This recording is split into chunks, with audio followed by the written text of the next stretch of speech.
Hello, hello, hello, hello, hello, hello, hello, hello, hello, friends. Good morning. I hope you are all fine at your home. You're okay with your learning. So we are learning through the medium online. So here today we are discussing Standard 10 ICSE board motion in one dimension. Okay, this is the topic of Standard 9. The first topic of this chapter is scalar and vector quantities. But before we discuss about this topic, here some examples, some aspects, some introduction of this chapter must be discussed, that the motion in one dimension. Okay, so first of all, what is motion? We are know that with time and space the object which is changing its position, it is called motion here. Okay, now we are talking about dimension. What are the dimensions? The dimensions are is, for example, if I talk about one dimension, so if any object is moving in one dimension, that means the object is not going anywhere, but it is in the motion in only straight line. सिर्फ वो एक ही रास्ते पे चलेगा और वो सीधा रास्ता होगा, कहीं पे भी मुड़ने वाला नहीं है. देर इज नो लेफ्ट और right turn in that journey. Clear? Okay, so that is one dimensional. Okay, now we are talking about two dimensional. So two dimensional means we have a plane which we can journey anywhere. Clear? तो हम लोग वहाँ पर कहीं पे भी मुड़ सकते हैं, कहीं पर भी जा सकते हैं. That is called two dimension. वहाँ पे टू एक्सिस अनलॉक हो जाएगी. Okay, now we are talking about if three dimension. तो what is three dimension? Three dimension मतलब कि जो चीज़ उड़ सकती है, जो चीज़ उड़ भी सकती है, उसको हम लोग थ्री डायमेंशन बोलेंगे. Just like birds, aeroplane. Clear? जो भी इंसेक्ट्स है वो सब कुछ. तो here we are talking about motion in one dimension and my first topic is scalar and vector quantities. So first of all I am going to write scalar quantity. First we study about scalar और scalar quantity. Okay, so पहले तो इसकी definition देख लेते. What is the definition of scalar? So the physical quantity which don't require any direction, मतलब कि जिस पे कोई डायरेक्शन नहीं है, उसको डायरेक्शन की ज़रूरत नहीं है. which don't have require any direction but it have fixed magnitude and unit, it is called simple scalar quantity. Clear? तो जिसको सिर्फ मैग्नीट्यूड ही चाहिए but don't require any direction, उसको डिफाइन करने के लिए there will be no use of any direction. So that is called scalar. Clear? Okay, now तो स्केलर को ध्यान में रखने के लिए हम लोग दो चीज़ें ज़्यादा इम्पोर्टेंस देंगे. बट उससे पहले स्केलर, तो स्केलर के कुछ एग्जांपल्स ले लेते हैं, तो इससे मोर अपने को आइडिया है कि व्हाट इज़ एक्चुअल में स्केलर क्वांटिटी. तो examples are, first is mass. Mass, तो mass is a internal property of any object. तो मास का पर्टिकुलर कोई डायरेक्शन नहीं होता. क्लियर? मास तो एक मैटर का बना हुआ होता है. It is internal property. Okay, now time. Time also have don't know direction. Time का भी कोई डायरेक्शन नहीं होता. फिर बारी आती है डेंसिटी. उसके बाद हम लोग लिखेंगे यस टेम्परेचर. बहुत सारी फिजिकल क्वांटिटी है, बहुत सारी। एरिया, या after that it is volume, या और क्या लिख सकते हैं, yes yes yes yes, density, temperature, area, volume. फिर आगे आप लोग थोड़ा सोचो क्या लिखेंगे, सोचो सोचो सोचो, मैं भी सोच रहा हूँ आगे क्या लिखना है। क्लियर? देन फिजिकल क्वांटिटी में आगे हम लोग लेंगे स्पीड, यस स्पीड। फिर पाथ लेंथ भी तो आ सकता है, पाथ लेंथ। क्लियर?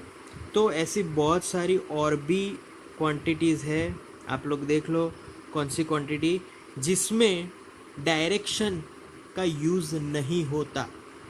क्लियर? तो ये सारे उसके एग्जाम्पल्स थे।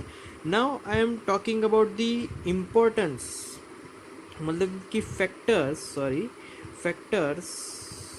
ऑफ स्केलर क्वांटिटी, उसके फैक्टर्स देख लेते हैं। तो फैक्टर्स में first factor, the scalar quantity always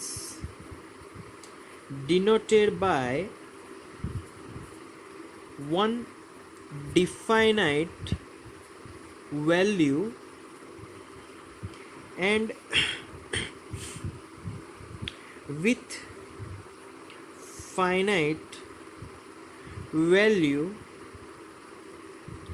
we write it with unit, उसको हम लोग यूनिट के साथ लिखेंगे। यस यस, सपोज़ कि मैं टेम्परेचर की बात करूँ तो भाई 50 डिग्री सेल्सियस, तभी तो मुझे पता चलेगा कि मैं टेम्परेचर की बात कर रहा हूँ। अगर मैं सिर्फ ऐसा बोल के जाऊँ कि भाई 100 है ये, तो क्या पता चलेगा? मुझे बोलना पड़ेगा कि 100, और फिर मैं जो लगाऊंगा दैट इज़ मोस्ट इम्पोर्टेंट, क्योंकि उससे ही हमें डायमेंशन, उससे ही हमें क्वांटिटी का पता चलेगा। तो इफ़ आई से 100 मीटर, तब आप तुरंत दिमाग में सोच पाओगे कि ये बाई लेंथ की बात कर रहा है। क्लियर? ओके, नाउ सो यहाँ पर मैंने स्केलर क्वांटिटी में डेफिनेशन में डिफाइनेड वैल्यू की बात की। अगर आप लोगों ने देखा होगा डिफाइनेड वैल्यू, तो भाई बहुत सारी ऐसी फिक्स्ड कांस्टेंट वैल्यू है जिसके डिफाइनेड वैल्यूज़ होते हैं। इस फॉर एग्जांपल भाई पाई, फिर ई एक्सपोनेंशियल, फिर बात करते दूसरी बात करते हैं जिसकी फिक्स्ड वैल्यू होती है but don't have unit, that is sine 90। ये लॉगेरिथमिक विधि अगर लॉग है तो all have fixed value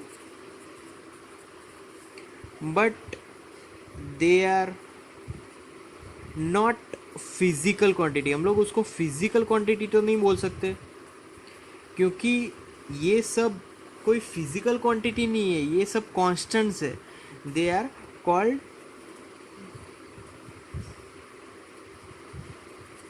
constants. तो ये जितने भी मैंने यहाँ पर सिंबल्स लिखे हैं, ये सब कांस्टेंट है, they are not called scalars. Clear? तो ये स्केलर्स नहीं होंगे। ओके, सो स्केलर्स में हमने आज ये सारी बातें की।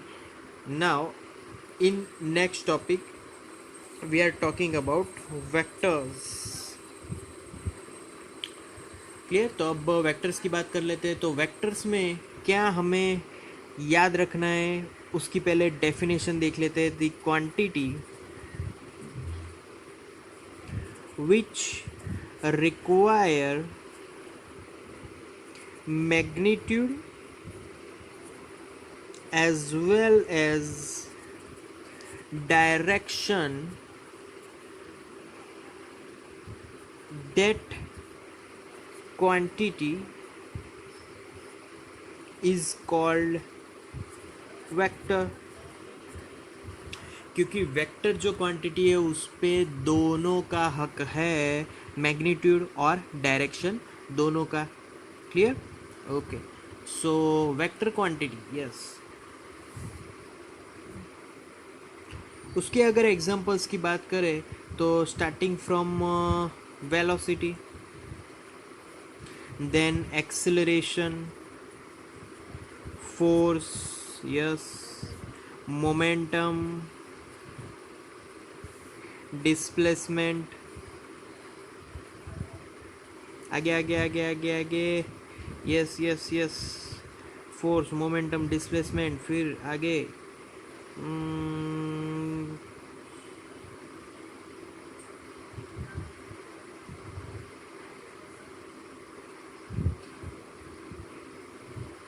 इलेक्ट्रिक फील्ड, ये तो ये सारे जितने भी मैंने फिजिकल क्वांटिटीज लिखे, they all require direction as well as magnitude. Okay, so here scalar, तो उसके कुछ फैक्टर्स हम लोग लिखते हैं, factors of vectors, factors of vectors, yes. The first factor, that is the direction required for vectors, clear, direction चाहिए. फिर magnitude value is also fixed for vectors, उसके मैग्नीट्यूड्स भी फिक्स होते हैं. अगर वैल्यूज हमारे पास है तो there is will be also magnitude. Okay, now third one is, and that is the main factor of vectors, and that factor is the vector quantities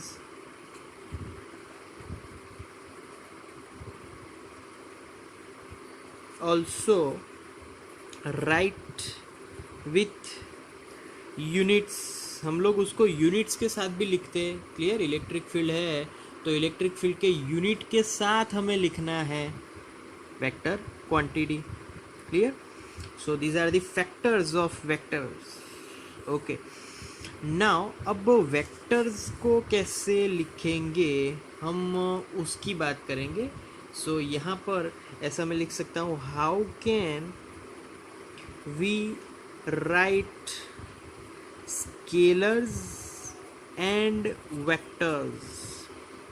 इन दोनों को कैसे लिखेंगे, मतलब कि सपोज कि चलो कोई क्वांटिटी है, तो सपोज के लेंथ है, तो स्केलर, ये स्केलर क्वांटिटी है. तो first I talk about for scalars, if length is equal to 15 metre, तो सिंपल मुझे इस हिसाब से उसको जस्टिफाई करना है, उसको लिखना है. L is equal to 15 metre, तो L, we use L symbol for length, and I use small l is equal to the number, the magnitude along with unit. So I have to write magnitude fixed value along with unit. Clear? So this is how we can write scalar quantities. Similarly, अगर temperature लिखना है तो चलो I use temperature capital T, then I have to write some magnitude and then I have to write some unit. तो ऐसे हमें लिखना है scalars. Okay, now I am talking about vectors. Vectors को कैसे लिखें, तो फॉर वेक्टर्स बराबर ध्यान रखना, थोड़ा चेंज है इसमें वेक्टर्स को लिखने के लिए. Suppose I am talking about velocity, my first example for vectors. तो वेलोसिटी को हमें लिखना है v, उसका अगले फर्स्ट लेटर मैंने लिख लिया, बट वेक्टर्स को डिफ्रेंशिएट करना है दिस बाय दिस एरो की. Vector v is equal to, फिर वापस सब कुछ ऐसा ही लिखना है. चलो वेक्टर v है तो यहाँ पर लिखना है उसकी वैल्यू 10 है, तो 10 मीटर सेकेंड इनवर्स. बट अगर लेफ्ट हैंड साइड अगर मैंने वेक्टर क्वांटिटी लिखी है तो right hand side also must in vector quantity. So I have to write it is an in unit vector. तो right hand side unit vector के form में लिखना है. Unit vector value is unity, it is always denotes direction. So if my left hand side is directional quantity, then my right hand side also must have directional indicates to it. Clear? Okay, इस for example चलो force है, मुझे पता है कि ये force है, तो फोर्स के ऊपर एरो की बना दो, तो वो वेक्टर फॉर्म हो गया. इसको बोलेंगे कैसे? Vector F. क्या बोलना है? Vector F. यहाँ पर क्या बोलना है? Vector V. वेक्टर एफ, तो पहले तो उसकी मैग्नीट्यूड लिखो भाई 15 है, फिर उसका यूनिट आ जाएगा न्यूटन है. और अगर मुझे पता है कि चलो फोर्स है वो पॉजिटिव एक्स डायरेक्शन में लग रहा है, तो यहाँ पर एज द यूनिट वेक्टर उसकी डायरेक्शन लिख लो. I hat is the unit vector in the direction of X axis. Clear? So these are the way how to write scalars and vectors. Clear? So that's all for today guys, scalar and vectors. So thank you very much to listen to my video lectures till the end. Thank you very much, this means lot to me. Thank you.